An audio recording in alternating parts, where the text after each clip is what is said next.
on its funds in West Africa.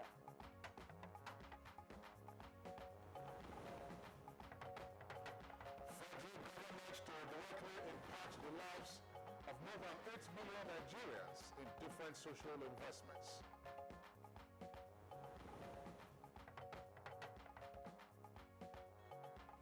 House of Representatives convenes special session today to address developments in the nation's petroleum downstream sector. And on Good Morning Nigeria today, we focus on matters arising from the increase in the pump price of petrol, as well as the outcome of the Regional Security Summit in Abuja.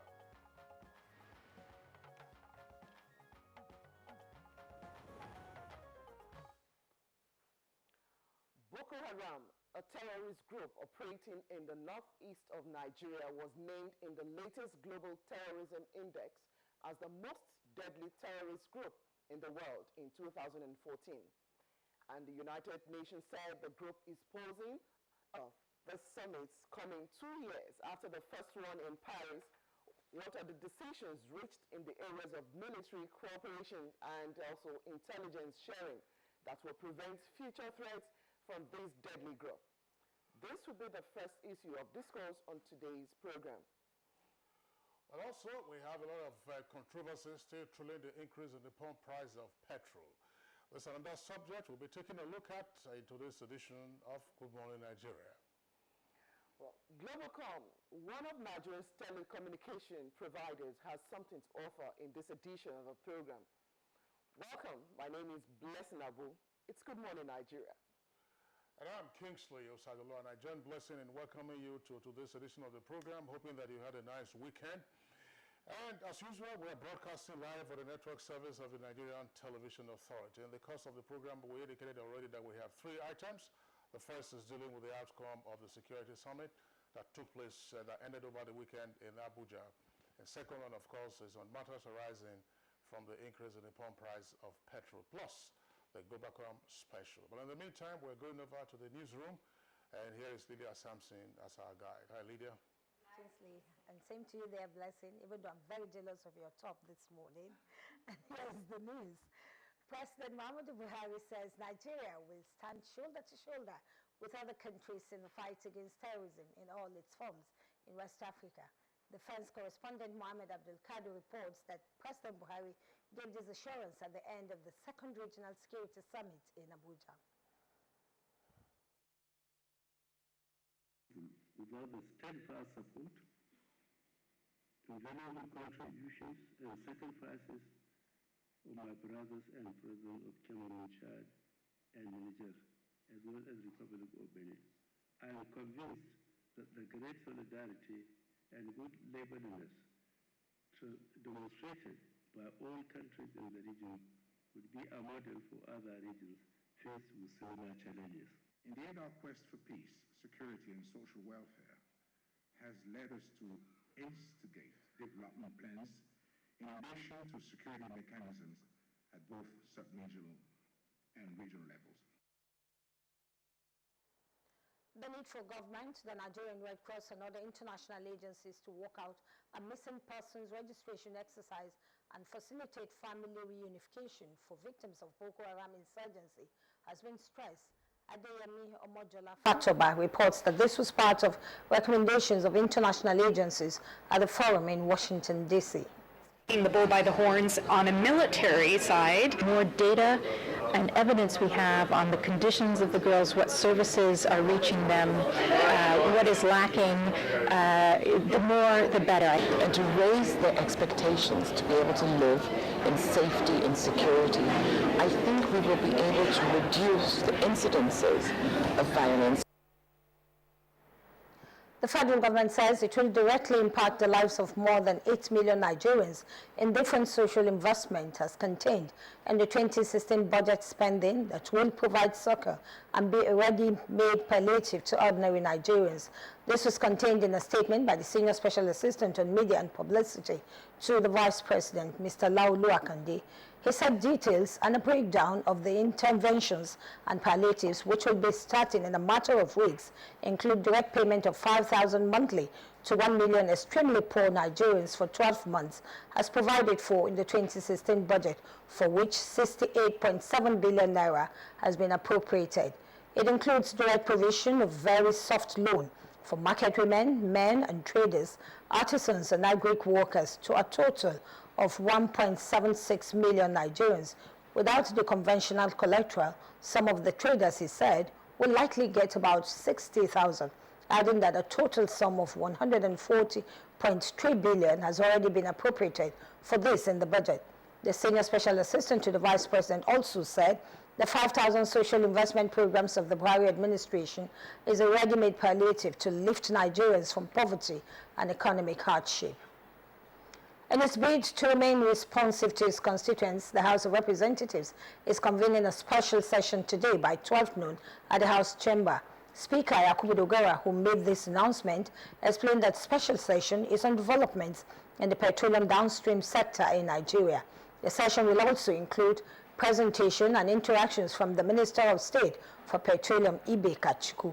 House members are enjoined to attend promptly. The governors of Sokoto and Kebbi states have requested the Niger Delta Power Holding Company to contract more electricity distribution projects in their states to enhance supply and speed up economic activities.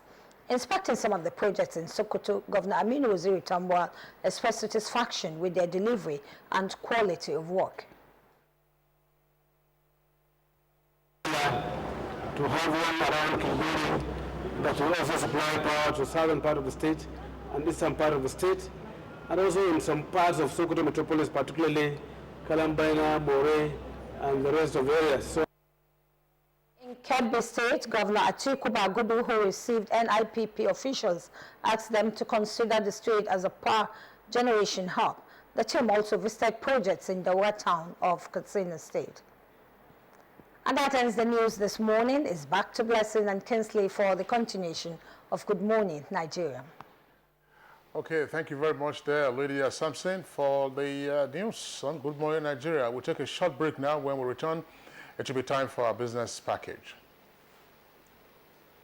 You hear a bomb explode or gunshots of an active shooter, that might be a terror attack. At such times, always remember 3 action words: run, hide, report. Don't try to run towards the terror scene to save the situation, because there might be a second bomb blast or another attack. Run far away and take cover. Make sure you are safe first. Yes, it is in our nature to sympathize over the hurt, but remember, only trained personnel can help in such situations. When in a secured environment, promptly call relevant authorities and help will come. For anonymous reporting, call 09630-3250-5 or 0813-2222-106. If you see something, say something. Nigeria unite against terrorism. This message is brought to you by the Federal Ministry of Information and Culture. To keep my family healthy, I take time to make everything look clean. Yes, but is it really clean? Let me show you.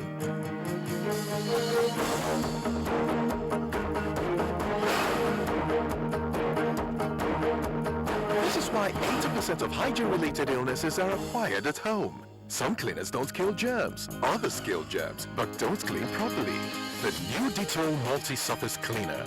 10 times better germ kill, 10 times better cleaning, and all-day freshness. 10 times better cleaning and germ kill for a healthy home. Dettol, endorsed by the Nigerian Medical Association. Buy the new Dettol 55-gram soap for 80 naira only. Keep your family protected from germs. Introducing the new 5 Alive Pulpy Orange. Where is the pulp? The pulp. Where is the pulp? Where is the pulp? Taste the goodness of real orange pulp in every bottle. Where is the pulp? The new 5 Alive Pulpy Orange. Now in your neighborhood. Where is the pulp? Hi, I'm Corey David.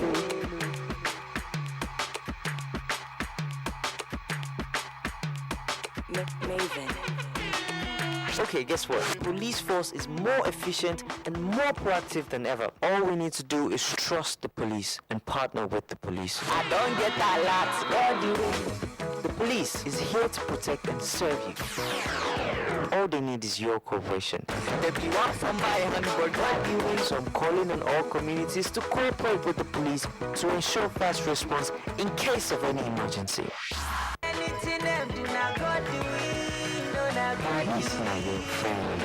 If you know good police, who you want?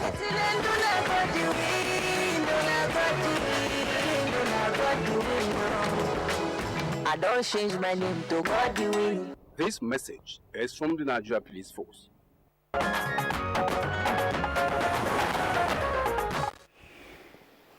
You're watching Good Morning Nigeria, showing live on the network service of the NTA.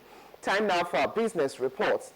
Accountant General of the Federation says not less than 3 trillion naira federal government funds hitherto held in commercial banks have been mopped up and saved at the Central Bank of Nigeria, CBN, under the Treasury Single Account TSA.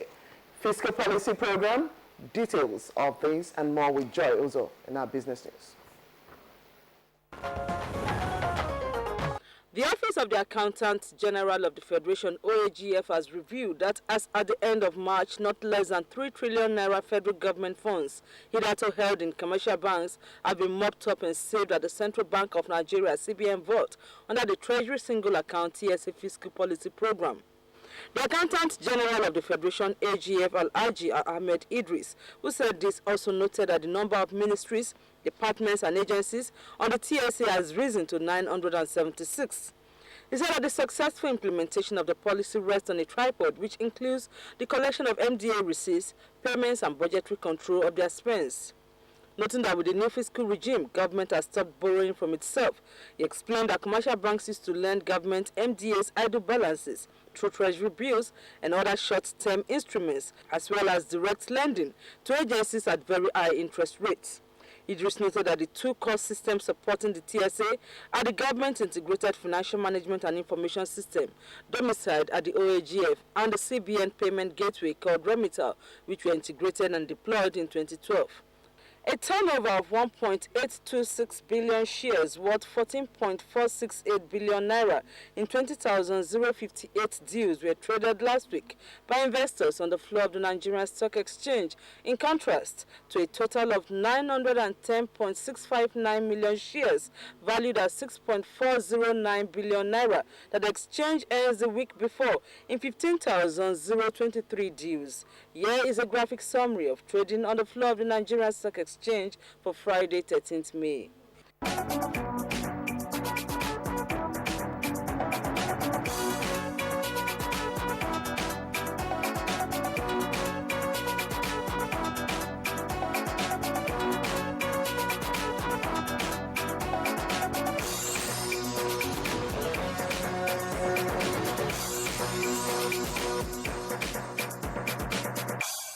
With business news, I'm Joy Uzo.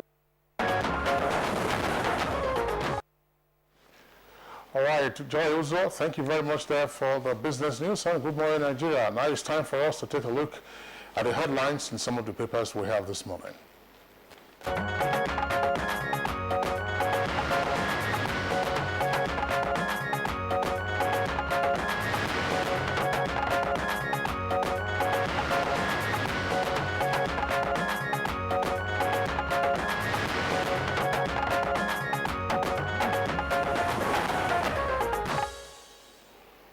Bayo Toby, our regular newspaper reviewer, is here with us for this Monday morning business. Good morning to you, Bayo. Good morning. Monday morning is the day that they say the lazy man fears. Good morning in Nigeria.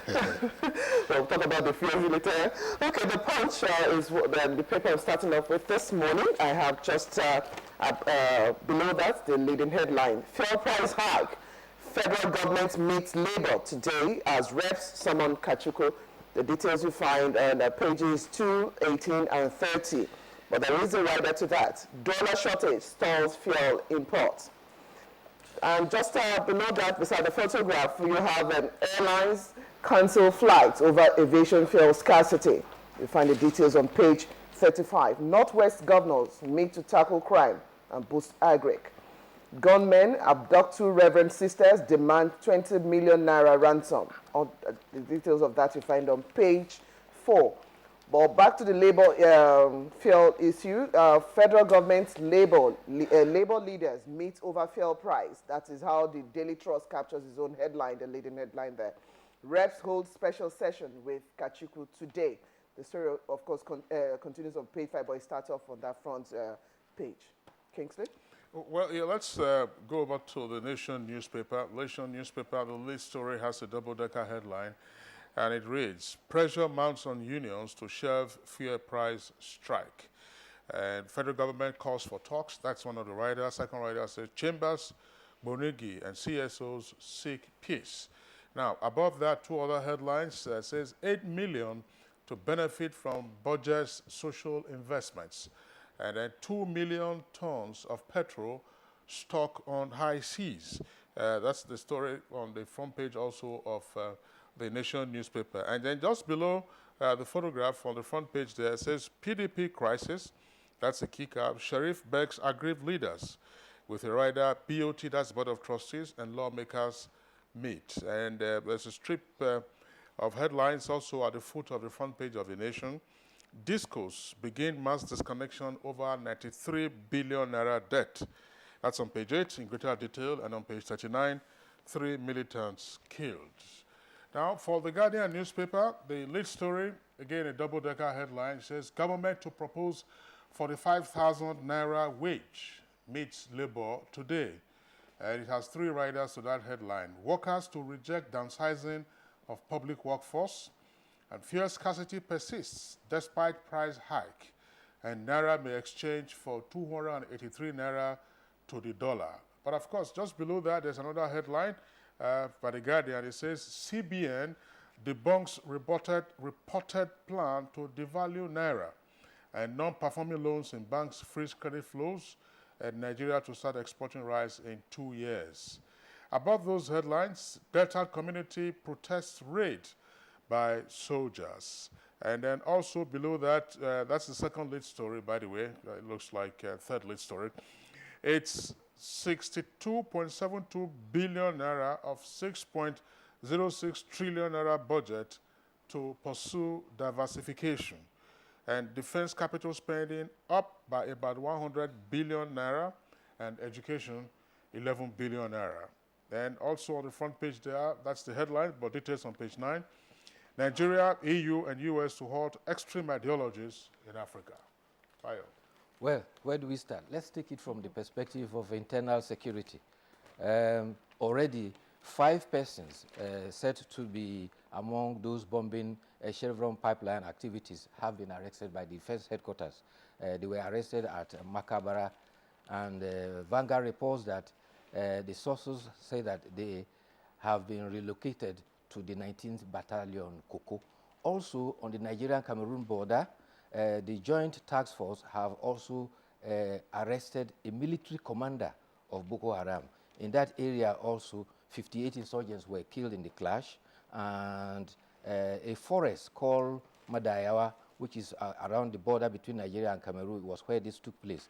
48 hostages were released, including 58 women, 50 women and 28 children. Meanwhile, the talk of the nation is the issue of the fuel pump price.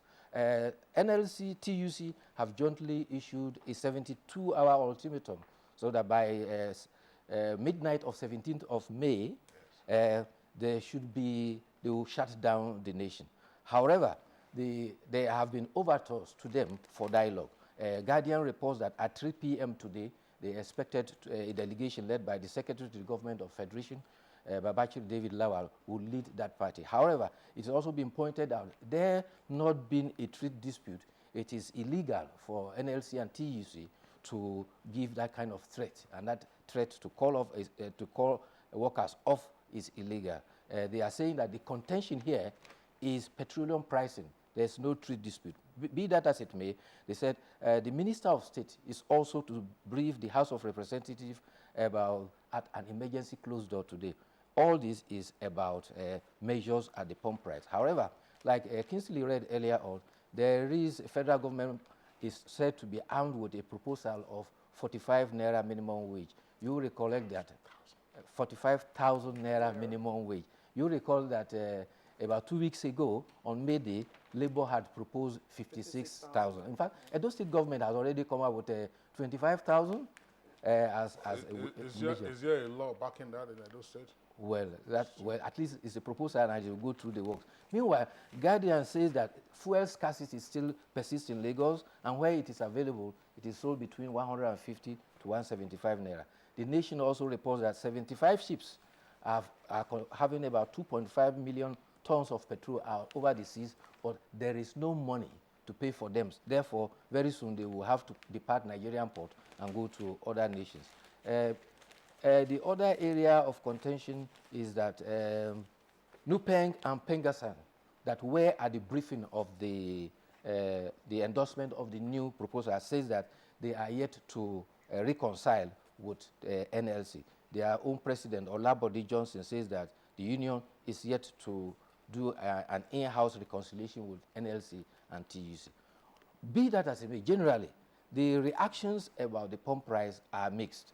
Some say that it is a necessary palliative, the painful pill that has to be taken to cure the crisis relating to, subsidy. Others say that, yes, it is the right thing, but it is now coming at the wrong time. There are no palliatives, bosses are not there on the road to help the downtrodden. But the Vice President also has said that with the budget approved now, any time from now, what is proposed as palliative in the 2016 budget will be reeled out.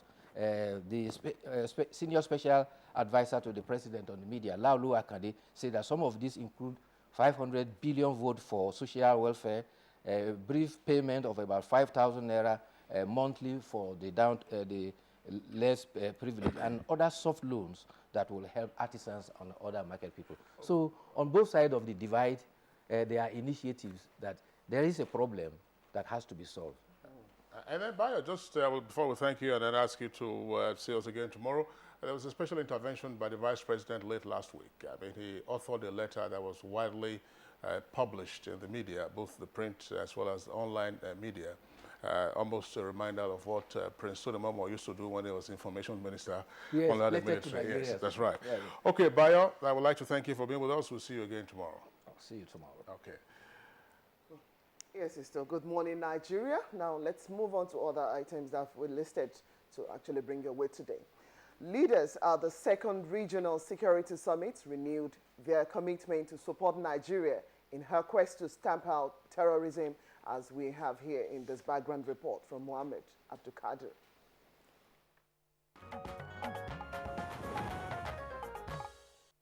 The 4-day second Regional Security Summit in Nigeria, with the theme Consolidating Collective Efforts for Regional Peace and Development, was a follow-up on the first summit in France in 2014. President Muhammadu Buhari and his counterparts, drawn from member countries of the Lake Chad Basin Commission and Benin, as well as France and Gabon, described the summit as development-centered. The first summit, we may recall, was an emergency situation. Boko Haram and its growing regional capabilities and international connections were threatening to overrun large territories of sovereign countries. Representatives of foreign partners key into the objectives of the summit to pursue the release of the Chibok girls and combat terrorism in the sub-region. The UK will continue its support to Nigeria with tens of millions of pounds of counter-terrorist and counter-extremist resource. This is the main goal, investing in your region. The summit developed action plan for the basic infrastructural development of the liberated communities in the Northeast and the resettlement of the internally displaced persons and refugees. The issues considered include humanitarian situation in northeastern Nigeria and other countries. We are quite touched and grateful for the commitments. There were strategies which were taken and being formulated and implemented by the regional head of states.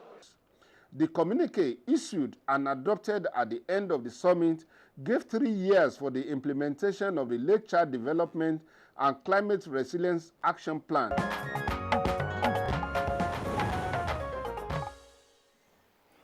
Abdul Kadri, thank you very much there for that background report. Now we have to discuss this issue with us under West matters arising from the just concluded summit. The Honorable Minister of Foreign Affairs, Mr. Geoffrey Onyama. Mr. Onyama, it's our pleasure to have you again on Good Morning Nigeria. Thank you very much indeed. Pleasure to be here. Okay, joining us from our Just Network studio to take a look at the issue of the just concluded summit as well is Brigadier General John Temlong, the first multinational joint task force commander and currently the national president of the Alumni Association of the National Defense College. Brigadier Temlong, thank you very much for joining us on the program this morning. Good morning, Nigeria. All right, let's begin with the Minister of Foreign Affairs, who's here with us in the Abuja studios. It was tagged the second Regional Security Summit, but it would appear from the various accounts that we have received, as well as just the background report a moment ago by our correspondent, Abdul Kadri, who is our defense correspondent, by the way, that there were a number of issues that were in fact framed around the security summit. Could we just break this down and say again, what were those issues? It would appear environment was there as well. Well, yes. I mean, they looked first of all at the military aspect, and then they looked at the humanitarian aspect. That's the internally displaced persons, the refugees across the border. And then, you know, we're really looking at rehabilitation, reconstruction going forward. And in that context, they were really looking at what to do to revitalize the northeast part of the country, and also the steps to take to help in the de-radicalization process, and also to remove the aspects that encourage the youth to get into these extremist ideologies and so forth. So in that context, they were looking at the economic, revitalization of that region. Okay, fine. Let's. What, in your opinion, were the takeaways? Where or still are the takeaways in terms of the conclusions reached at the summit? Well, you know, it was the purpose of the summit really was to take stock of what has happened since the first regional summit, and then to develop a roadmap going forward. And so, you know, to that extent, it was successful. They've seen progress that has been made since 2014. We managed to maintain the solidarity amongst all the protagonists in the struggle. That's to say, all the member states of the Lake Chad Basin Commission. They've seen the multinational joint task force improving, maintaining its cohesion, and they've seen all the other partners, including the development partners, coming together, sharing of intelligence, providing equipment, and so forth. So on that, military side, we've been very happy with the progress. Of course, there's also been very concrete steps with regards to the internally displaced persons and the refugees in Cameroon. There's a lot of effort that is still required, to address those situations. So they've also come together and, agreed on a mechanism going forward. It's the resources that are required are huge, and of course it'll be very difficult for Nigeria to really do that alone. So, again, we see this solidarity amongst the countries, and their position was we should identify those things that we're planning to do in respect of, for instance, the refugees and displaced persons, and they will see where they can come in to help us move along. And ditto with going forward. We've agreed more or less that it's important to have one coordinating mechanism to deal with all the issues of the Northeast.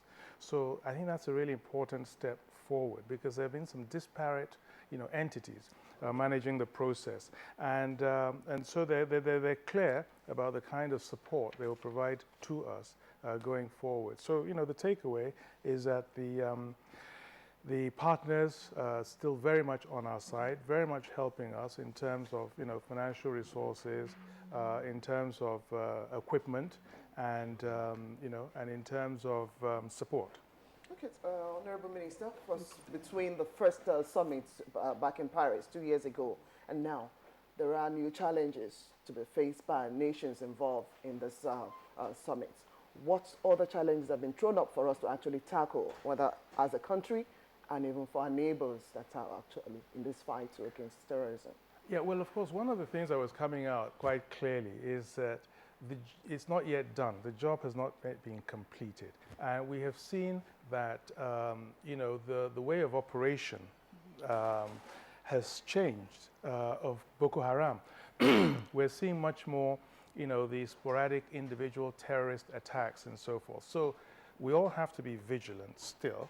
We must not drop our guards. I mean, that's clearly something that all the countries are mindful of. We're seeing more cooperation between Boko Haram, we believe, and other terrorist agencies. So all the countries have to do that, have to be prepared, as always. And, we've seen the humanitarian damage that's been done to infrastructure, and also just the human costs. And, we're looking at, possible, famines in some of the areas. Excuse me, because they haven't been able to, to farm during this process. So a lot of the countries around us and ourselves have to, face those challenges, the agricultural challenges, infrastructure challenges, the question of education, and, just the rebuilding. So these are very real challenges that we all have to face. Okay. I think let's take a trip now to Jos, where we earlier introduced General Temlong there. Let's take a look at what new things. Yes, as the first commander of the Multinational Joint Task Force, what issue would you say may have contributed to the military challenge that the region has to cope with over time until present day? Well, thank you very much. I think the military challenge that we face initially is the lack of the will by the political authorities, because right until now, before then, you never had the heads of states coming to sit down together to address these regional issues that terrorism, as you know, is a cross-border issue. It has no boundaries. It doesn't respect international boundaries. And one of the key players in it, which I'm happy, is the French. You found out that the French president now is taking an active role. And that brings the Francophone countries on board without any inhibition. If you consider the French policy in Africa, you find out that they play a key role in the security of the Francophone countries. And Nigeria, as you know, the Lake Chad Basin is shared between Nigeria, Niger, a Francophone country, Chad, a Francophone country, and Cameroon, a Francophone country. So bringing France on board to this very crucial security summit, it's something that is heartwarming. You will recall that during the President Jonathan era, it became very difficult for President Jonathan to even talk to the Cameroonian president. It wasn't until the French president called them over to Paris before there was a face-to-face meeting to coordinate a regional effort. Boko Haram, as you know, they could just hit anywhere, run back to Cameroon or to Chad or within the Lake Chad and hide and come back and hit again. So now that there is this regional effort, even at the head of state level, I think the military effort will have a better and a greater impetus, especially with sharing of intelligence, equipment that will be required to fight the terrorists, and the cooperation between the armed forces of these countries, where there will be no inhibition in crossing borders to even attack the terrorists where they are. I think those are some of the things that this summit comes up with that is quite heartwarming.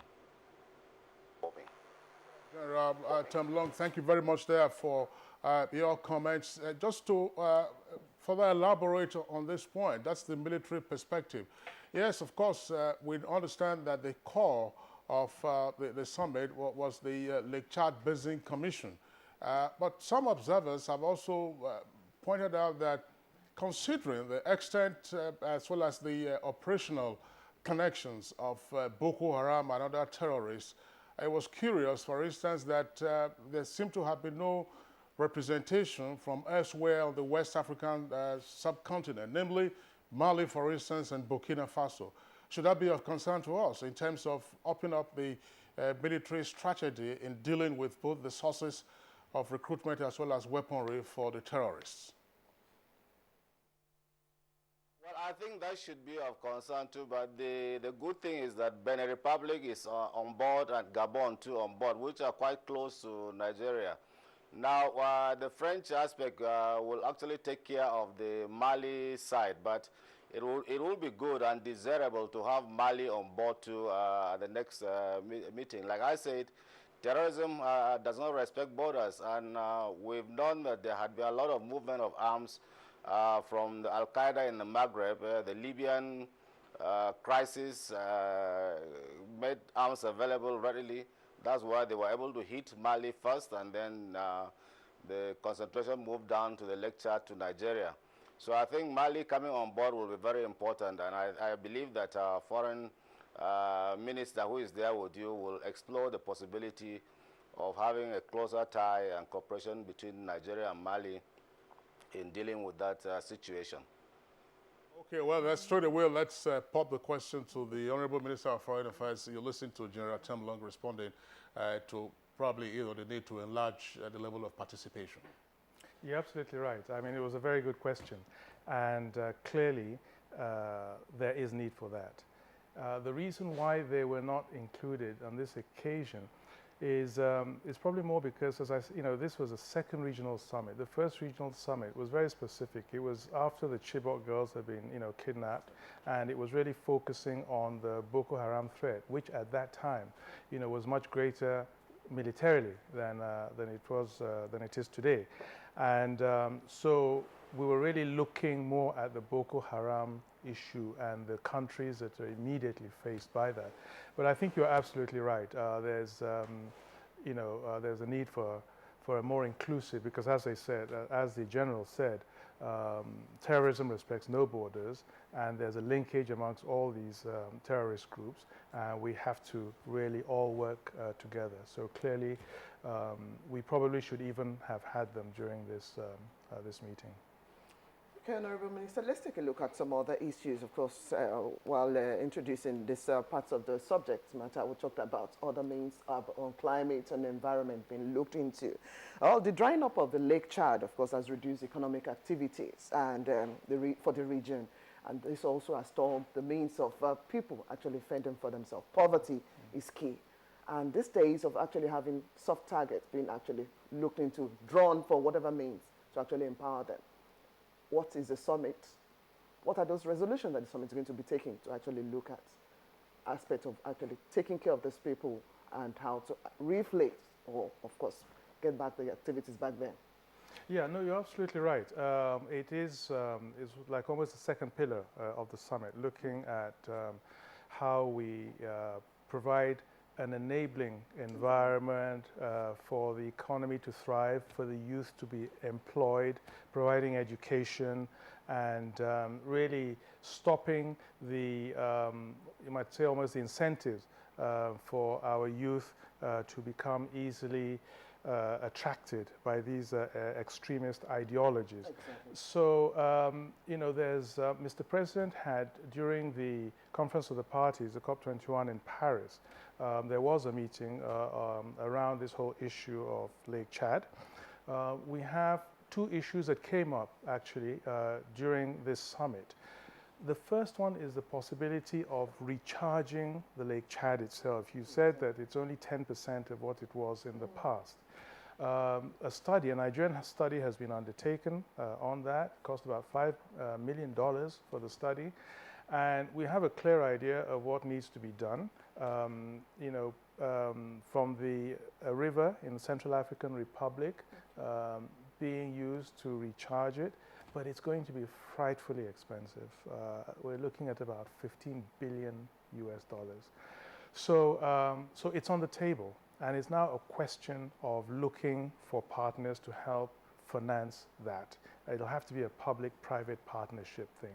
It's not something that, you know, the government can finance on its own. So, and then there's also something that came up in Paris at the time, and again it was on the table, and Mr. President mentioned it in his speech, and that's almost $200 million for what you're talking about, the Lake Chad Basin area, an economic program, including addressing the environmental issues. So that's also very much on the table, and part of the third pillar of this summit, which is the roadmap going forward, now requires us, the principles have been accepted, to start costing these things, look at what we can bring to the table, and then look at what our partners can bring to the table. All right, Honorable Minister, thank you very much. We'll come back to you, but to return to our Just Network Center, Gerard Temlong, again, let's deal with the military aspect. The Multinational Joint Task Force has been in operation. Of course, you were first commander in that region sometime in the past. Now, issues have arisen with regard to the effective funding of the Multinational Joint Task Force. And again, observers believe that it's a throwback to what we had during the ECOMOG years, where Nigeria almost unilaterally now began to fund ECOMOG for purposes of peace enforcement in Liberia and Sierra Leone and subsequently elsewhere. How can the Multinational Joint Task Force be made much more effective, even now, as Boko Haram has been largely decimated? Well, I think you are right about funding, and that was the problem we had. It was virtually Nigeria funding the whole thing when we started. Now that you have this summit of regional heads of states coming in, looking at the Boko Haram issue, which is even affecting those countries too, it means then there might be some ways of having the countries contributing to this to the funding. Thank God the international partners have been helpful too, and I believe that they will continue to key in to help in funding the issue. But there must be a proper budget that should be made, probably within the Lake Chad Basin Commission or some other thing, that all these countries and the fundings coming from the international, from the partners, to be keyed into for the proper execution of operations and the maintenance of the force, even after the Boko Haram would have been decimated, because there will be a need to keep and maintain that force in that region in sufficient numbers so as to continue to guarantee security in the area. The problem we had was that after we defeated the rebels initially in that place, most countries feel secured and started withdrawing their men. Initially, Cameroon was not even on board.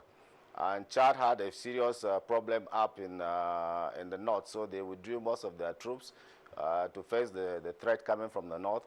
Niger was not forthcoming at the time because of internal economic crisis. So there has to be proper means of funding this time so that Nigeria will not carry the burden alone. It might be too much for Nigeria to carry. But like I said, what the international partners are doing, the development partners are doing, is quite commendable, and I think we must continue to work together with them to sustain the force. General Temlong, let's take a look at other aspects aside funding. Yes, you just made mention of at the point where some of the countries have to withdraw due to some of their own constraints as well. But of great importance too, and very critical too, is that of the porous nature of our borders still between countries, and of course even amongst other areas that the Joint Task Force will have to look into. How critical is this for us at this point in time to actually get back to what we need to do in terms of securing our borders? That was the problem that Nigeria had when we started almost fighting it alone, because the border is so porous. If you have the privilege of going onto the Lake Chad itself, and probably you might not be able to go around until you have a helicopter flight, you will not even know when you have crossed into Niger or into Chad or in Cameroon and the rest. And those islands are such that they become a nightmare of a map reader, because the water do move from time to time. Sometimes you'll be walking on a dry land in the morning, By the time you come back in the evening, there's water there. It will be an island. So it becomes a problem for you even to navigate that area.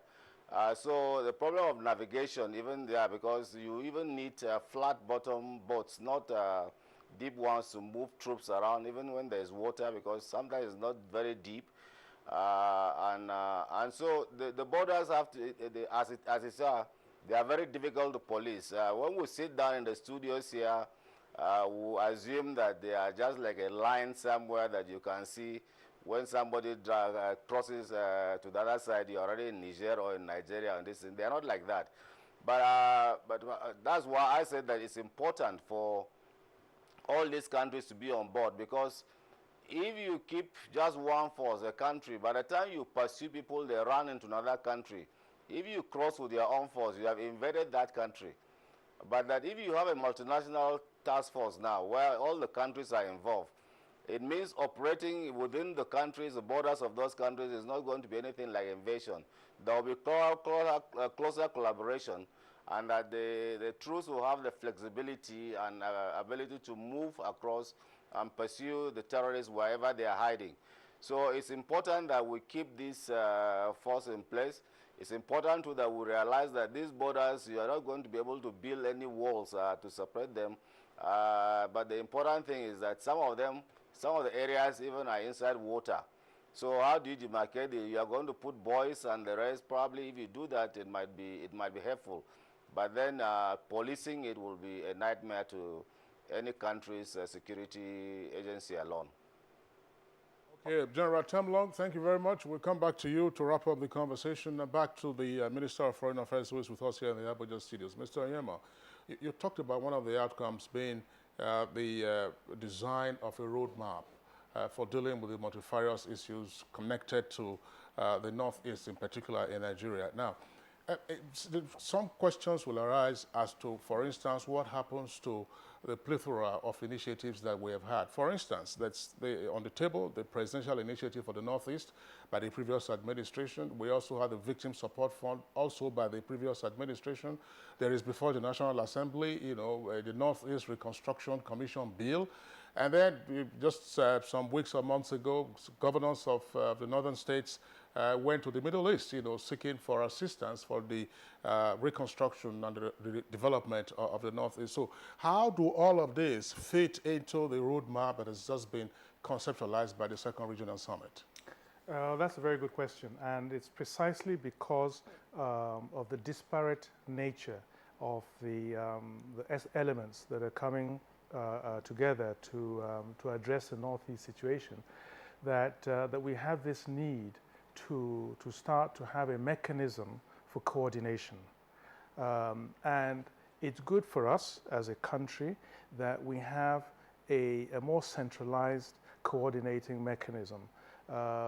It'll be a lot more transparent, it'll be clearer who is involved, and it will be much easier to really pool the resources and have a more focused approach to the issues. It will also be much easier for our partners, because our partners don't know with whom to engage, what the real issues are, what the challenges are, who to contact.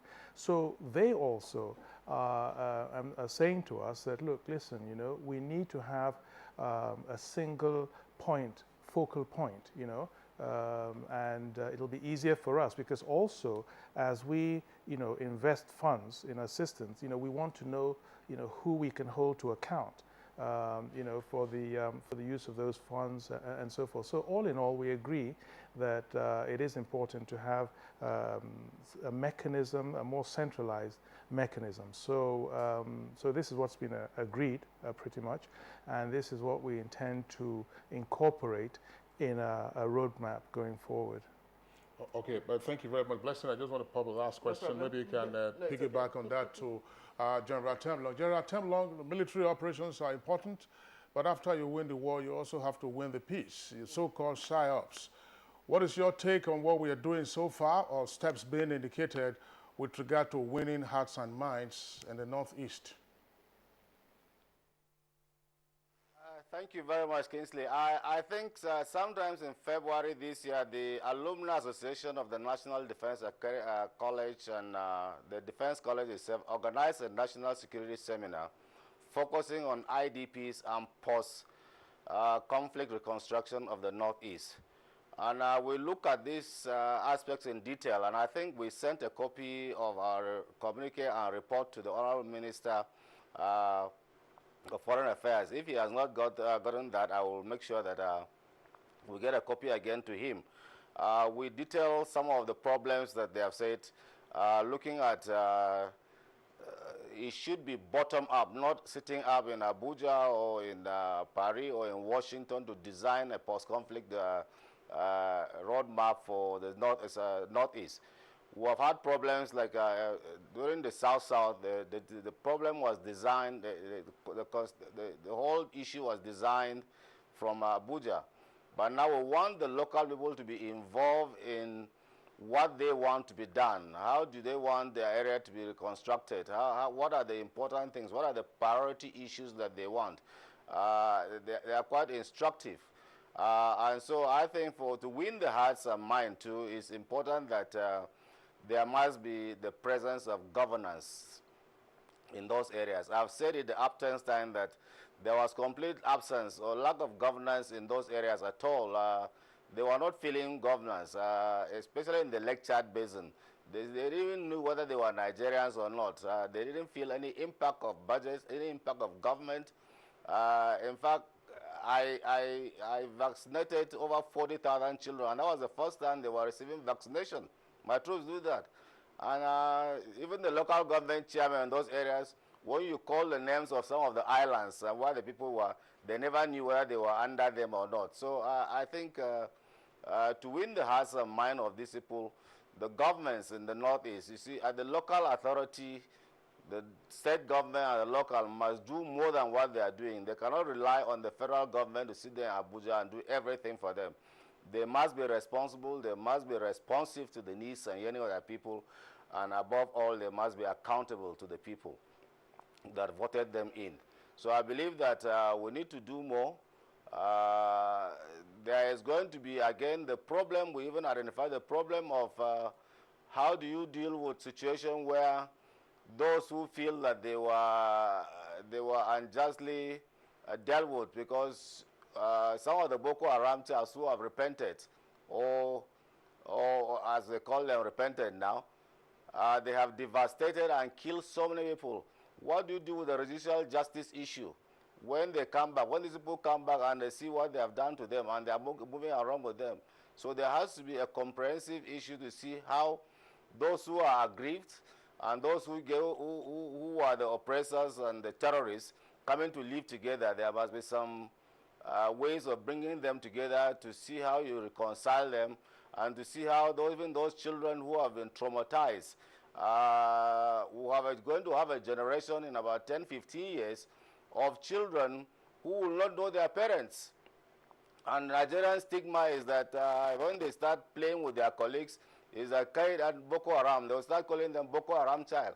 So that means stigmatizing them already. And then there are thousands. How are they going to live in this country after that one? So we looked at this thing in the post-conflict peace building of the Northeast. And I believe that it will be helpful. We sent a copy to the Honorable Minister. We sent a copy to the government too. We hope that it will help them in looking at these issues holistically. Thank you. All right, thank you very much, Brigadier General John Temlong, First Multinational Joint Task Force Commander.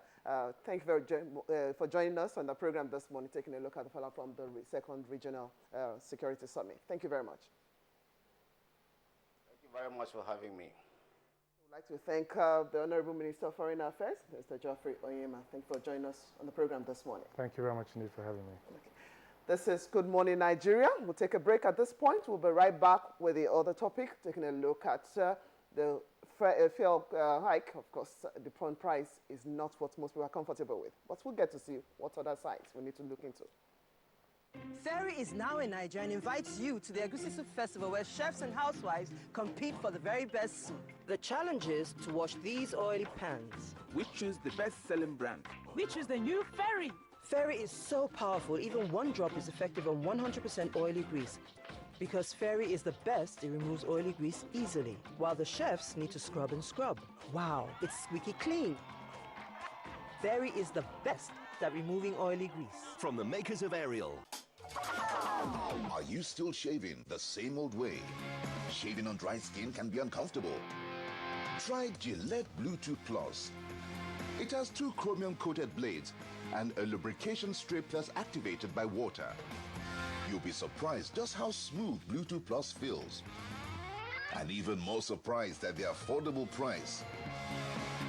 Gillette Bluetooth Plus, surprisingly smooth and affordable.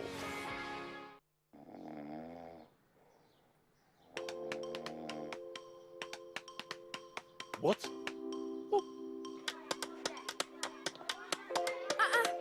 What are you doing? Stop! Stop! There you go. Yay, Indomie!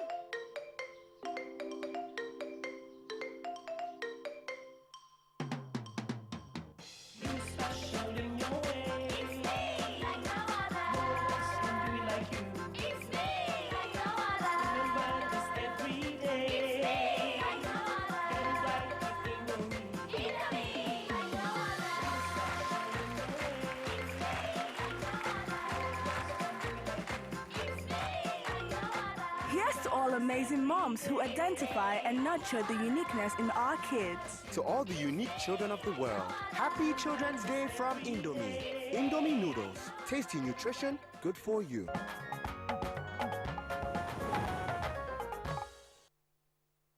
All right, it's still Good Morning Nigeria, and we're live on the network service of the Nigerian Television Authority.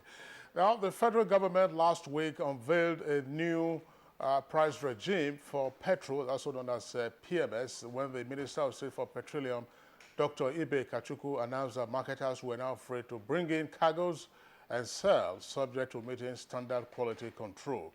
The minister, however, set a benchmark of between 135 and 145 naira per litre, but the policy has generated a lot of reactions. We'll again speak to some stakeholders on the program to begin to discuss the matters arising, including, of course, the threat by the labor unions to shut down the economy. We're now being joined by a number of guests. Blessing? Yes, joining us this morning in the studio, we have Dr. Peter Ozo-Eson, is the General Secretary, Nigerian Labour Congress, NLC. We'd like to welcome Mr. Ezo to the program this morning again. Thank you. And joining us from our Lagos studio, we have Mr. Muda Yusuf. He's the Director General of the Lagos Chamber of Commerce and Industry, LCCI. Mr. Yusuf, thank you for joining us on the program again this morning. Good morning. It's a pleasure to be here. And still in Lagos studio there, we have Comrade Afolabi Olawale, who is the Senior Assistant Secretary, Head of Education and Training of the National Union of Petroleum and Natural Gas Workers, NUPENG. Thank you very much, Mr. Afolabi, for joining us this morning. Thank you. Good morning. All right, well, gentlemen, let's begin the conversation again by staying with the Lagos Network Center. Mr. Muda Yusuf. Mr. Muda Yusuf, we've had you from time to time as a guest on Good Morning Nigeria discussing several aspects of the economy, whether it's the forex regime we were discussing or availability of, of fuel, diesel, petrol, and so on and so forth. The SCCI has issued a statement already with regard to its own reaction to what has happened. But for purposes of this conversation, we would like you to restate this, or if there has been a revision of your position. What are we saying? Are you satisfied with the new regime? Is this deregulation? Is this price modulation? Or is this subsidy removal? Whatever it is, what's your reaction? Well, it looks to us in the private sector that this is what you can call a partial deregulation. But it is a welcome development because we need to put all this in context. First, there is the context of the fact that the government hasn't got the resources to continue to fund the importation of petroleum products. As we speak, close to 50% of our foreign exchange earnings is being spent on the importation of petroleum products. And this has caused a major crisis in the foreign exchange market. It has put a lot of pressure on our reserves. It has denied many other critical sectors of the economy access to foreign exchange. Many industries have closed down. Many operators in the economy cannot get critical inputs. The country is not able to meet its obligations. Many investors are not able to meet their foreign obligations because of the crisis in the foreign exchange market. And this is related to the kind of pressure that the importation of petroleum products is putting on our reserves and on the foreign exchange market. Secondly, the private sector has been denied for several years opportunity to invest freely in the downstream oil sector. It is scandalous that for over 50 years of being an oil-producing country, we don't have a single private refinery.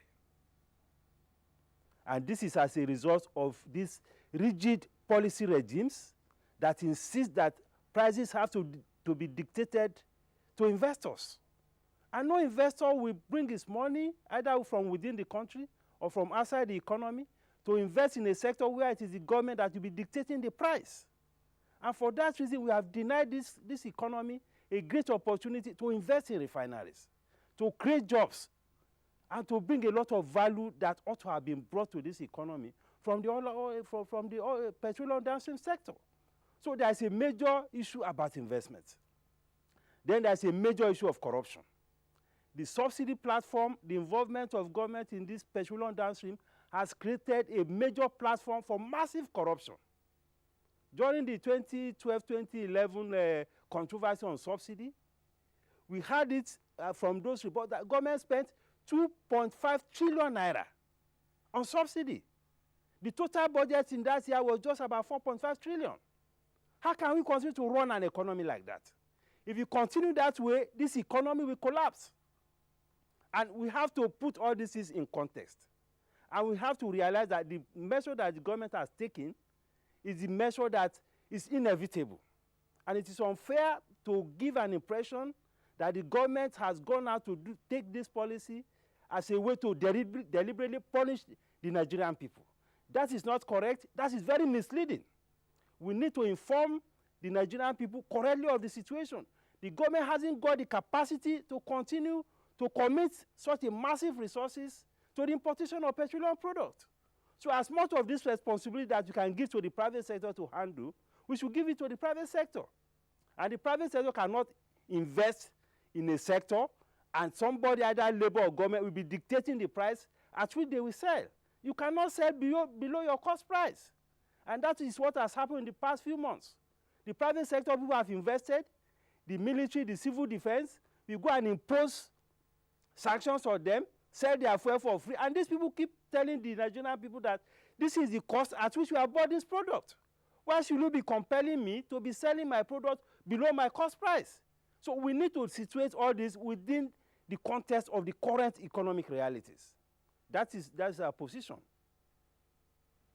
Yusuf, still with you in Lagos there, but our question is going to Comrade Folabi Olawale, of course, Senior Assistant Secretary, Head of Education, of course, with NUPENG there. Yes, having listened to Mr. Muda Yusuf there, people, of course, have already attributed that it's going to be inevitable. Yes, on the long run, this is what we have. But this is about 80%, over 80% increase. And the question now from Nigerians are, is this justifiable at this present time with what Nigerians are facing? Yeah, thank you. Our position from NUPENG remains that as representative of workers in the oil and gas industry, our main responsibility, first majorly, is to protect the job interests of all oil and gas workers, to ensure and protect their socio-economic welfare. And with this, it extends to the general masses. We understand and we share with Nigerians the pains of the current economic realities. It's terrible, it's painful. The price is on the high side, no doubt about it. The income of Nigerian workers remain the same. Many states of the federations, many employers cannot afford to pay. But also take a look. We sat back because if you look at Nupeng, we never shy away from struggles, and we've been embarking on series of struggle, political struggle, economic struggles. But majorly, we've also focused on our members. In the last 9 months, we've lost series of our members to job losses, closures, redundancy, force majeure in the oil and gas industry, to the extent that we had to write save our soul letter to the Honorable Minister of Labor and Productivity, so that we put in abeyance the gale of redundancy, job losses in the oil and gas industry. So we have been really, really disturbed. The industry is really, really endangered. But because if you look at it, from 140, 114 US dollar per barrel to sometimes $27 per barrel, definitely there is a big gap with the income. And arising from that, the federal government instructed all multinationals that they must cut cost of production from JVC by 30%. And when they want to cut costs, it is the workers they look for. So many rigs have left this country. Take that aside, look at the renewed insurgency in the Niger Delta region. From the production level of 2.2 million barrels per day, we are now left with 1.6 million barrels per day. And we are still losing. So the economy is in bad shape, we look at it. So for 2 days, we met in Calabar with Pengerson to take a holistic look at the whole scenario. We want to be dispassionate. We want to stand firm. We also consider the pains and the feelings of Nigerians. No doubt about it, the economy of this country is sick. Our industry, oil and gas industry, is sick. How do we go about it? When somebody is sick, he definitely desires healing. Healing requires medication. Taking medicine is a bitter pill to swallow. The pains of surgical blade is excruciating. Nobody wants to go under the knives of the surgery. So, but in our own industry, the industry must survive. And once the industry survives, the Nigerian economy survives. The income from the oil and gas industry is what state governments are getting to pay salary. And it is the salary that workers earn that they take to the market. It is when there is resources that construction project will go on, that construction workers will get work, that manufacturer will get business. So if this economy collapses anytime, what do we do? Our position is that there must be engagement for social. Comrade Olawale, you've asked a rhetorical question. Take it from the point where you said Nupeng and Pengerson met at Calabar for a couple of days. There have been varying reactions to the outcome of your meeting. On the one hand, it was reported that you were in full support of what the government had done, and subsequently there have been other reports indicating that, yes, you support deregulation, whether partial or total, but not the new price regime. What is the exact position? We have been consistent. We support total deregulation of all the downstream sector to bring in investors, to bring in activity, to create jobs, to create investment. Our position has also been consistent over the years that there is need for total deregulation, just as we have in the communication system. There will be, the industry will survive. There won't be smuggling because the prices outside is cheaper when compared, is cheaper when we deregulate. So if we deregulate now, the prices outside will be higher. It will discourage people from smuggling out the products. We cannot even estimate our total daily consumption now because of our porous borders. So we are saying we support the regulation, and the regulation must come with the right price so that investors will be encouraged to come in and invest. That is our position, and that's what we are consistent on. Okay, thank you very much there, Comrade Olawale. We'll come back to you in the course of the conversation. Blessing, you remember when the Minister of Finance was with us on the program late last week? We talked about this idea of smuggling, and some observers continue to ask the question: how many vehicles are there in Benin Republic? How many vehicles are there, in fact, on the West African coast, the J Republic, or neighbor to the east, which is Cameroon as well as Chad? But that's a topic for another day. And then let's now come to the Secretary General of the NLC, Dr. Peter Ozoison. Dr. Ozoison, you've listened to the two guests speaking to us from Lagos Network Center, making their points very forcefully. Muda, I keep calling him Muda Lawal. Muda Lawal was a midfielder for the Green Eagles.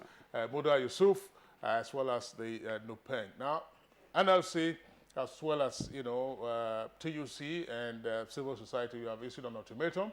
We've discussed that already in our newspaper review. But you've listened to the arguments by the other persons. So it would appear that you don't have the full support, as it were, of all Nigerians in your proposed action. What does this mean? No, I've heard the arguments. These arguments have always been there.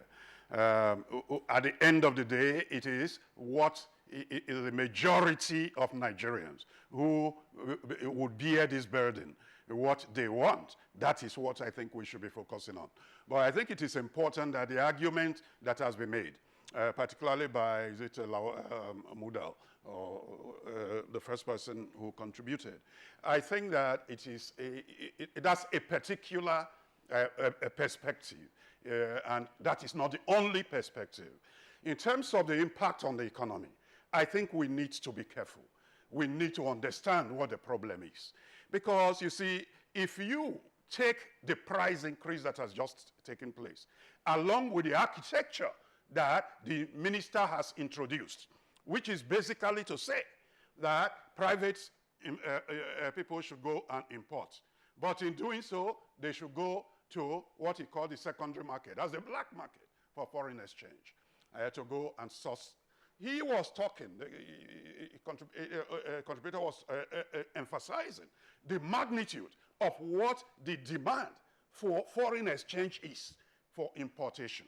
And he said it was about 50% of the total foreign exchange demand. So you can imagine what would happen if you move that quantum of demand into the black market. What is going to happen to the value of the naira? We are already seeing the signs day to day. On average, the naira is losing to the dollar about 20, 25 naira a day in the black market since the announcement of this policy. So what is going to therefore happen is you're going to find a situation in which the value of the naira collapses completely, 600, 700 to the dollar within a matter of few months. And then once that happens, the same government would come through their illegally operating PPPROA and then say that based on this secondary market exchange rate, this price is no longer sustainable. They will revise the template. And so we are thrown as a nation into a spiral that is fraught with instability. The total economy will become unstable, and the employment and all those we're talking about, we know what happens to an economy when it crashes. We will be heading for a major crash of the economy. So the logic that he's putting forward does not take the reality of the situation into account. Let's all start from the basic fact that Nigeria is a crude oil producing and exporting country. We belong to OPEC. So when people are making comparisons, they should start by asking, how do other OPEC countries run their downstream? How come other OPEC countries are not dependent on importation of products, but rather export products? These are the questions we need to ask. When they say that it is because there's no total deregulation, you then go and ask in those countries, is there total deregulation? Are in there OPEC countries where the price of products are lower than Nigeria, and yet they have massive refining going on, and they are exporting refined products? We need to take these things together. And what has happened here is that we have managed our affairs very poorly. We need to recognize that the oil sector is not a competitive sector. It is an oligopolistic sector anywhere in the world. And that is why, no matter the level of free market that you allow, there is always some mechanism of regulating in some way the pricing, whether it is based on a self-replicating modulation scheme or whatever. In most countries, whether it is Canada, whether it is India, whether it is South Africa, and all, they have schemes on ground. It is not IGARI, it is not GSM, because those who keep alluding to the communication sector actually misunderstand the structure of the two industries. These are different matters. So our position is simply that this price will create havoc for the Nigerian economy. And for my comrade from Nupeng, this position is not really new. And they've been quite, well, it's true, consistent that we need to distinguish between sectoral interest and the overall economic interest. They are right that in terms of sectoral interest, their interests are better served by the type of things being canvassed, because since they're in that sector, it would give a higher probably wage and all those and employment to them. But we must, from a nationalistic point of view, ask the question, what will happen to the overall economy? Where I disagree with him is that when he said that if the oil sector is doing well, then the economy will do well. No, that is not true. As a matter of fact, it is because of the curse, the oil curse, that the economy is where it is.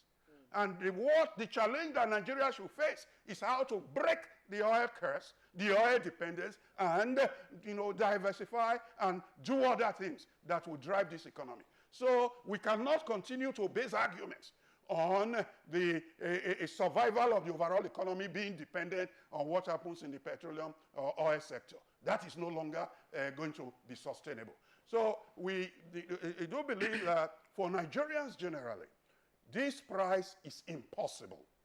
But even the 145 that we say is impossible for Nigerians to bear will only be the beginning of a spiraling up price based on what will happen in the foreign exchange market. Dr. Zoeson, thank you very much. We'll come back to you. And by the way, for our viewers, we have a number of tweets already. Of course, this is a hot topic that we are sure that viewers, we're turning their tweets. The address is there. The handle is there at NTA GMN. But blessing, before we take the tweets, let's return to Muda Yusuf, the Director General of LCC, that's Lagos Chamber of Commerce and Industry at our Lagos Network Center. Mr. Muda Yusuf, you listen to the LLC General Secretary, particularly the aspect relating to the sourcing of Forex. I would like you to respond to that. 50% of Forex spent on sourcing refined petroleum products. Now, according to him, if you push the demand to the parallel market, that is going to have its own consequences. What's your take? Yes, thank you very much. First of all, by way of intro, I forgot to also mention that in the private sector, we also appreciate the pains that Nigerians are going through. We know that there's a lot of pressure out there. We know that there's a lot of poverty, and Nigerians are finding it very difficult to survive. That, I think, I must admit. But in all of that, we must push for policies that are sustainable and that are in the long-term interest of this country. So that is where we are coming from. Coming back to the issue of the foreign exchange. Now, let me say that this policy on deregulation cannot survive on its own. It has to be complemented by a reform of the current foreign exchange policy. Because the current foreign exchange policy is also in itself not sustainable. We need to create liquidity in the foreign exchange market. Right now, there is no liquidity in the official window. We are dealing with rationing. We are dealing with all manner of transparency issues. So we need to urgently revisit the foreign exchange policy so that even those who are importing fuel or those who want to invest can have access to the foreign exchange market. That is a big issue. Clearly, that will lead to a further depreciation of the exchange rate, but it may not push the rate to the kind of level that you have now. Because I agree with the NLC secretary that it is not possible to offload the entire demand pressure of the importation of petroleum products on the parallel market. That is another recipe for chaos. So we should look at the official window and ensure that you have a flexible market exchange rate regime. That is the way to go. If you have that, first, there will be a reduction in pressure of demand because the current structure of foreign exchange market has created big room for abuse and arbitrage and round tripping. So there's a component in the foreign exchange demand that's also driven by those who want to round trip because of the gap between the official window and the parallel market window. So there's a need for urgent reform in the foreign exchange market. I agree with that. Then secondly, I must say that even for labor, many states are now not able to pay salaries. Even some federal agencies are also struggling with salaries. Infrastructures are not being funded. We need to also fix the issue of power. Pensioners are not being paid. The salary structure in the public sector is very poor. All these issues need to be addressed. And to address these issues, you need funding. If you are spending 1 trillion annually to be subsidizing petroleum products, how will you have funds to pay the public sector workers well? How will you have funds to pay all these arrears that state governments are owing? Because the federation account has been depleted because of the commitments of government resources to subsidy. So please, I think even labor should also look at some of these very fundamental labor issues. Many of the states are owing close to 6 months' salary. 3 months, 4 months, 9 months. Pensioners, many of them are dying because government cannot meet obligations. Then we have the state of the infrastructure. We have the power sector. These are critical infrastructure that government needs to fix. If you don't give the fiscal space, the revenue space for the government to be able to do this, how will they deliver it? And the secretary talked about other countries where they are exporting refined products and so on and so forth. That can also happen here if only labor will allow the private sector to invest in the sector. I must say with all due respect, the Nigerian Labour Congress has been the major undoing of the petroleum downstream sector. We have been this backward, investment has been low, there have been no refineries, we have not been able to diversify the sector within the oil and gas sector because of the impediments imposed by labor on this deregulation thing. If you had done this 10, 15 years ago, the sector will have advanced. Look at what the private sector had done in telecoms. Look at what the private sector had done in the media, electronic media, the print media. Look at what the private sector had done even in aviation. Look at what the private sector has done in education, in health sector. A lot of private sector investment has taken place just because there is freedom for you to invest and recover your costs. But that has not happened in the petroleum downstream sector. So what we are saying is that the private sector we don't want this subsidy. Leave the private sector alone, create a more transparent foreign exchange market, don't give us subsidy, let us invest and let us recover our costs with some margin. That way we'll be able to create jobs and be able to add value to this economy much more than what we have now. That is the point I think I want to make. Thank you. All right, Mr. Muda Yusuf, thank you very much. And of course, all the allegations are coming back to labor. We saw you actually nodding. Yeah, no. I think the fundamental flaw in his argument is that he's talking of deregulation within the context of an continuous import regime. That is the crisis. And that is what other OPEC countries did not do.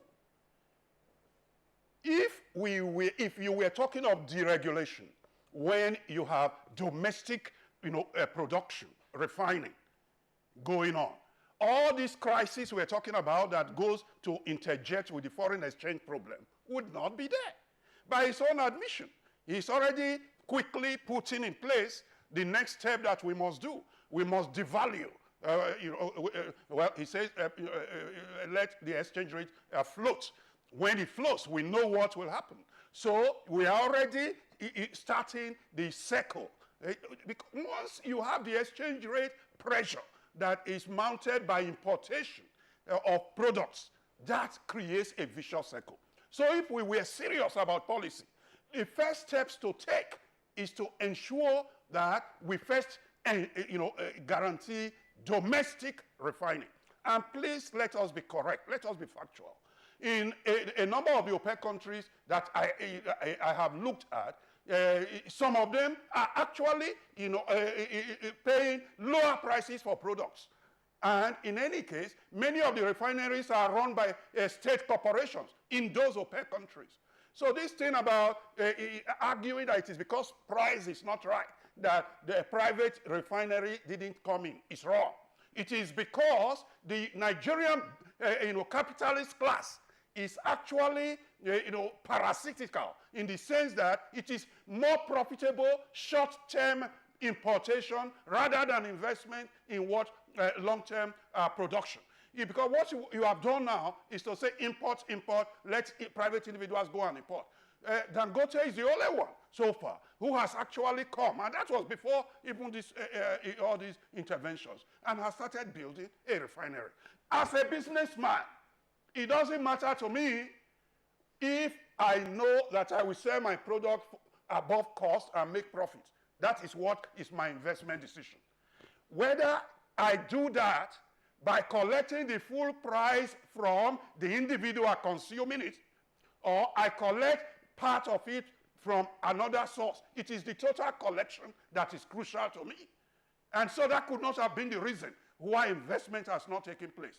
So in terms of sequence, we need to first ensure that we break this import dependence for products before we talk of the price, the regulation that we're talking of. Mr. Muda Yusuf also said, take this along, yes. Dr. Zoyson, that labor has been an impediment to the deregulation of the downstream sector. Well, yeah, it's free to say so. Because we have been very consistent. This has been, we've taken this position, and the objective facts on ground have not changed. We actually documented to government the conditions that needed to be met before deregulation can work. We've engaged government. Part of it is what I've just emphasized. The issue of our refineries and ensuring that you are not deregulating in an import-dependent regime. That is one. Then, of course, there are other conditions, some infrastructure that you need to deal with that have to be in place. For instance, you talk of the immediate impact people think of is transportation. But you have to put in place infrastructure that would then break the common man from that direct impact. So these are things that have been done in the past. So our position still remains the same. So we say that we are the impediment. Nigerians are the people who have said that it is something they do not want because of the hardship that it will unleash. And even before, because of the destruction it will impose on the economy, because that is what is fundamental. All right. So, Dr. Zoyson, let's take some of the tweets now, and then you hear the reactions of some Nigerians. Osameka Emmanuel tweets, this is the right time for the increment, so let Labour stop the planned strike. Situation is for the good of the nation. Well, for Sani Omakoji says, at this point that austerity is glaring, it is more hardship for the citizenry to remove fuel subsidy. Federal government should please revise the decision. The Prince, 2016, tweets, no to NLC. We are okay for now, please. Mohammed Salam, this is the right time for the increment in wages as prices of items have already gone up before the pronouncements. Well, Timmy Gordon tweets, fuel scarcity will affect the living standard of people in various ways. Now, it increases the cost of transportation, electricity, the cost of food items, and the cost of living. Federal government should please increase workers' pay. For Abdul Gombe, he says no to NLC strike because it is meaningless compared to hardship in the last 3 months. Life is now easier. And Aminu Uba Al-Hassan tweets, let NLC organize the strike. It will make history of becoming among the most unsuccessful agitation against any government world over. That's from Aminu Uba Al-Hassan. Some of the tweets we have already. We'll take some of the tweets back. That's the last tweet. Dr. Zoe, I would like you to respond to it. Some observers believe that this is deja vu, or deja vu. We've been through this cycle over the past 25 years. An increment, labor threatens to go on strike, there's a shutdown, there's negotiation, and then there's a marginal reduction. Then again, we come back again. We never really have taken the full step of saying, look, go the whole hog, get on with the regulation, and then let's have a system. Are you confident that, we don't need, to have an embarrassment on our hands in terms of either an economy shutdown or, or labor being taken for a ride? Well, we've given we're a very democratic organization. We go through processes to take our decisions. We know the volume of interactions we're getting from Nigerians. We know those who are groups of Nigerians who are even saying that we should have already started this action. We know, and the press has reported across the country, spontaneous protests already in some parts of this country. So when we say all these, people, those who play politics with this matter are those who play politics, not labor. Those who were at the forefront of, in 2012, who are now the ideologues of this, new policy, those are the people who play politics. Those who were shutting down Lagos, those who are ministers in this regime today, who were asking questions when they were governors in Lagos, as to why price had not been reduced when the price of crude was falling everywhere in the world. And I now say other things. These are the people they should be addressing. Nigerians know their pain, and whether they will agree to the strike or not, we will see on Wednesday. Thank you. All right, thank you very much. Now let's quickly go over to Lagos. Comrade Jafolabi Olawale, of course, so both Mr. Muda in Lagos as well as Dr. Peter here have said so much, and I'm sure you want to take on the reaction. Increase in the fuel price now and the reaction from Nigerians, really. Amongst other things that needs to be tackled, how do we move from this point? I just want Nigerians to know one thing. We share in your pains. We go to the same markets. We buy the same kind of stuff. We have families all over. Same time, I know that we have sisters, brothers all over in states. They are not being paid salary for months. I made mention earlier on that income from the oil and gas is what state government and other parastatals are using to pay salary. And I maintain my fact that it is this that drives the economy. One union president was casting aspersion on Nupeng, a construction man, where all his members are already laid off. So many are dying in construction sites. Projects are being abandoned, and he's still insisting on creating havoc. We are considerate union. We are not shy of actions, but we base our actions on realities on ground. The economy is bad. The economy is in a bad shape. Workers are not being paid. Workers are being laid off by manufacturing sector, by banking and finance, by aviation, by oil and gas, by private investors. What are we saying? I think if you are doing one particular thing consistently and you are getting a particular kind of result, if you want an alternative result, something different, change your ways of doing things. Consistently, we have maintained over the years that deregulation is the way out. But we say deregulation not on import driven. But investors will not come and invest in Nigeria if the pricing is not normal. Dr. Oswesam just mentioned that investors will invest, making sure that he has some markup. But currently, without the regulation, with subsidy, it is illegal makeup, it's artificial makeup. No investor will come in when it's not sure that appropriate pricing will come in play. So we are saying consistently that it is not import-driven fuel distribution that we want. We have insisted our refineries must work, and we have been following up. But the total capacity of our refinery today is 445,000 barrels per day. Olawale, thank you very much there for joining in the conversation. We thank you for your thoughts. Now, let's get the last or closing thoughts from Muda Yusuf. Mr. Muda Yusuf, you listened to all the arguments. Of course, this is a matter that will continue to roll for a while. Let's get your thoughts. Is it necessarily the case now that those dormant refinery licenses that were issued in years past will now be activated on account of the new pricing regime? Yes, if you have full deregulation, because what we have now is still not the kind of deregulation that we want. We want full deregulation, where the investors will be able to fix their prices based on their cost parameters. That will inspire investors' confidence in this process. Secondly, I need to also allude to the point that the NLC secretary made concerning the sequence of policy. If the pricing is not right, investors will not come. That I must make very clear. You need the right kind of pricing. You need to go into a business, and your business model must be such that you should be able to recover your cost and make some margin. If that is not there, there will be no investment.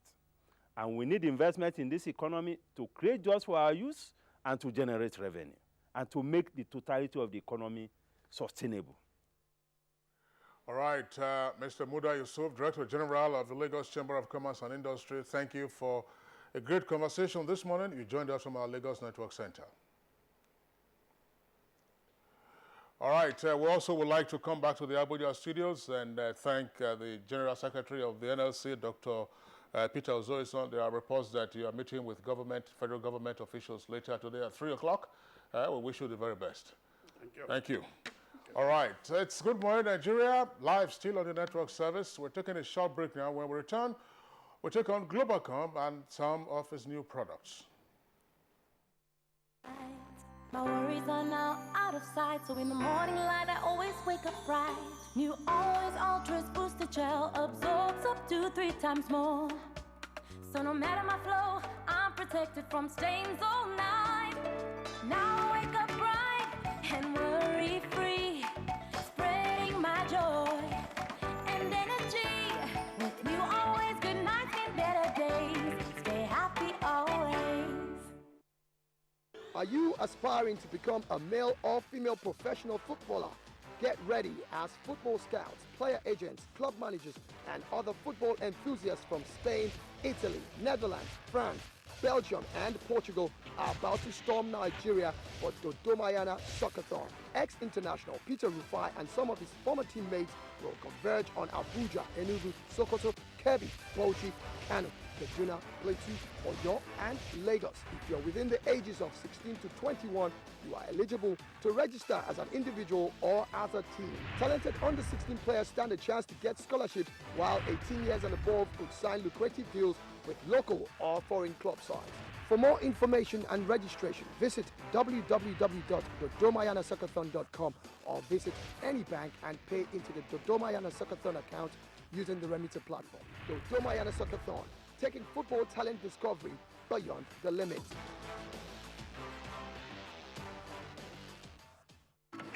Jennifer, where's my money? I never have it. So you have money to buy recharge card when you are still owing me happy? I haven't bought me. It's only 200 naira recharge card I buy. Just wait and let me come back. You will see.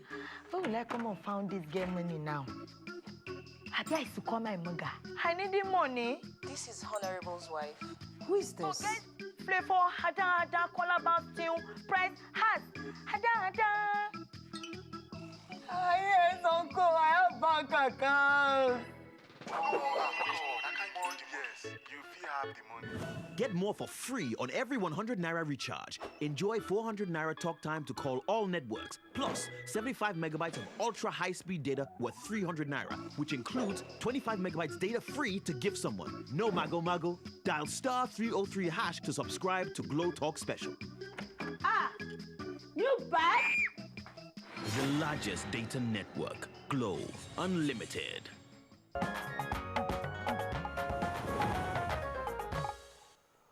All right, welcome back. Just before we take our next topic, let's go over now to our sports desk where we have a story on tennis. Andy Murray, of course, finally beat Novak Djokovic yesterday to claim the Rome Masters. And Serena Williams back to winning ways, claiming her first title in 9 months. Making it 7-6 and 6-3. Let's now join Musbah Udan for details of this. The Italian Open recorded a major upset as world number 1 Novak Djokovic lost the final game to world number 2 Andy Murray on Sunday. Murray, seated second, claimed his first Italian Open title as he took his pound of flesh on Djokovic, who beat him in last week's Madrid Open final. The Scot beat his Czech opponent 6-3, 6-3.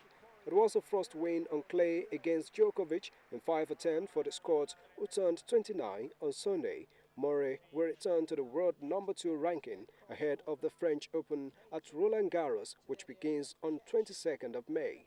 In women's, Serena Williams beat Madison Keys in straight sets to win the Italian Open, her first WTA title in 9 months. The world number 1 beat a fellow American 7-6, 6-3 to triumph in Rome for the 4th time since 2002.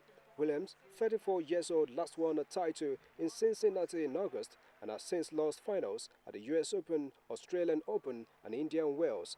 She will begin the defense of her French Open title when the tournament gets underway next Sunday. Thank you very much, Musbah. Down we have now to the other part of our discussion this morning. Globacom, one of Nigeria's multinational telecommunications company, is launching 3 new products. To tell us more about this product, we are now being joined from our Lagos studio, of course from Glo. We have Odafe Akerejola, who is the Senior Manager, Devices and Partnership. We also have Ayo Ogunranti, who is the Glo Business Director, and also we have, I think, Bovi, a comedian and Glo Ambassador. Gentlemen, welcome you to Good Morning Nigeria. Good morning. Good morning. Good morning. Thank you for having us. Let's start with you, Shola Akerejola. Let's quickly take a look at these new products. What are they? What product are you launching, really?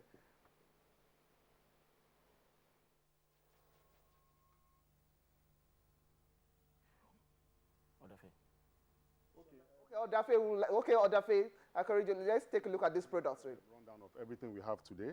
We have 3 new products and an enhancement to a 4th one. We have the Glow Talk Special. We have the new Campus Booster. We also have the new Twin Bash, as well as an enhancement to the 2,500 plan. Now, what we've done with the other plans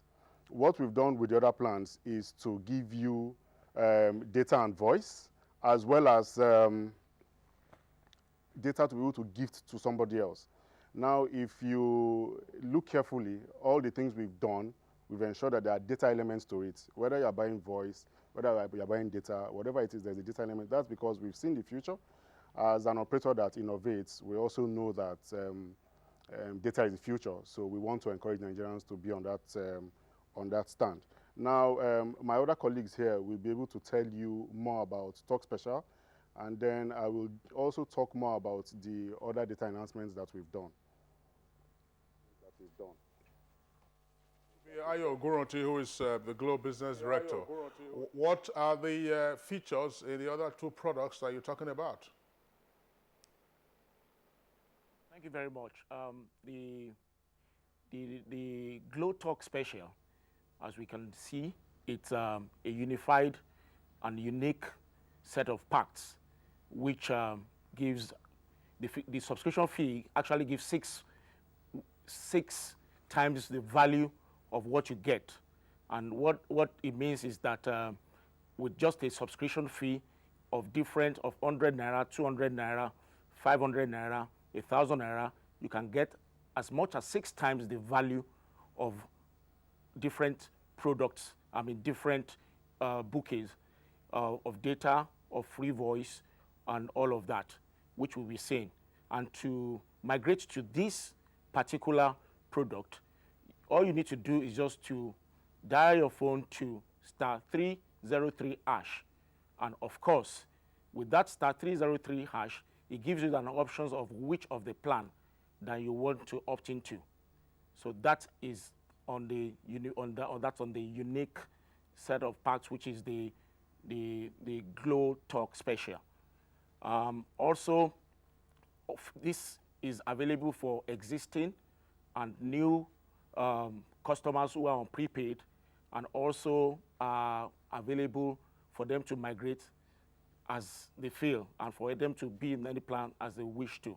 The beauty of the product, again, is the fact that you can always subscribe if you want to by not opting, and you can also check your balances just by dialing the star 606 hash. I mean, just to be able to know what your balance is. Again, it's a product. It's not a promotional offer. So it's going to exist as long as you want it, except it's withdrawn. That's the beauty of it. It's not a promotional product. And also, what we also try to do is to ensure that the lives and the qualities of people is being enhanced with this product. As we go on, we'll be able to talk more about the other products which we have, which is a campus booster, which also helps to double the data plan when you get into the campus. It's a specialized plan which also comes with comprehensive bonus calls, which is on net from Glow to Glow. It's also a plan that you can migrate to by just dialing star 77 hash, and that prompts you to have different plans. So the beauty of it is that as soon as you are in the campus, automatically your data plan gets doubled, and you can use that. And what it does is that if you have an existing plan, for instance, the existing plan runs first, and as soon as that plan finishes or expires, you can now activate the booster, the campus booster plan automatically, and you can use that throughout the time you're in the campus. And when you're out of the campus, you revert back to your normal plan. You can be found on the campuses that have been linked to this plan can be found on our website, which is currently available. So these are some of the plans that, some of the new products that Globacom has launched, and my colleagues will also be talking more on the other products that we have, which we have come to discuss here. Thank you very much. Okay, thank you very much, Mr. Ayo Ogunranti there. Okay, back to you, Odafe, before we come to Bovi, who is supposed to be your ambassador there. Yes, you just talked about the campus. We saw the part of the promo saying people are now rushing to the campuses to actually latch onto this, your new product. But outside the campus, I remember you tried to talk about that. Maybe Odafe will harp on that more. And other products that you have, of course, we have the Glow Talk Special, new Twin Bash. How do all of this actually help boost the kind of reception that people get on their telecommunication these days? Okay, the Twin Bash, has been revised to give more. Previously, Twin Bash was giving about 6 times the value of what you recharged. Today is giving 7 times. Now, the difference between Twin Bash and Talk Special, to some people, they will say it looks similar. The difference basically is the Twin Bash is a data recharge product. We've had people say, oh, I don't want to buy a recharge card, dial one shortcode to recharge the card, and then dial another shortcode to buy data. I just want to recharge my card straight and it becomes data. So that's what the Twin Bash addresses. But we've been able to enhance it a bit and give more value to the customers. Now, basically, because we have different people with different aspirations, we have these different products, tailored to different segments. While Twin Bash may appeal to the data savvy customers who want data more than anything else, Talk Special appeals to the voice, focused customers. But there's something that we can add up to 10 people to enjoy the free credits we've given you to call family and friends. Now, to do that, you just dial star 606 hash. That will give you, it's a friendly menu. All you need to do is just enter the number of the person. And thank you very much, Mr. Ayo. Now to Bovi, of course, this is a good sell for Glow, and as an ambassador, you would like to tell us more what is going to be happening with this kind of service and how. And are all campuses covered?